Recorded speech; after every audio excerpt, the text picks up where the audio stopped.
আমরা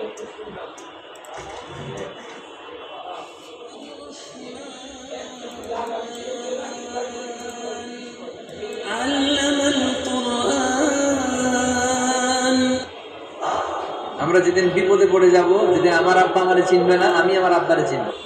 এখানে কি চাও? এবার উল্টা করো, ওই যে কেবলার মালিক আল্লাহর কাছে চাও, তিনি দিবেন।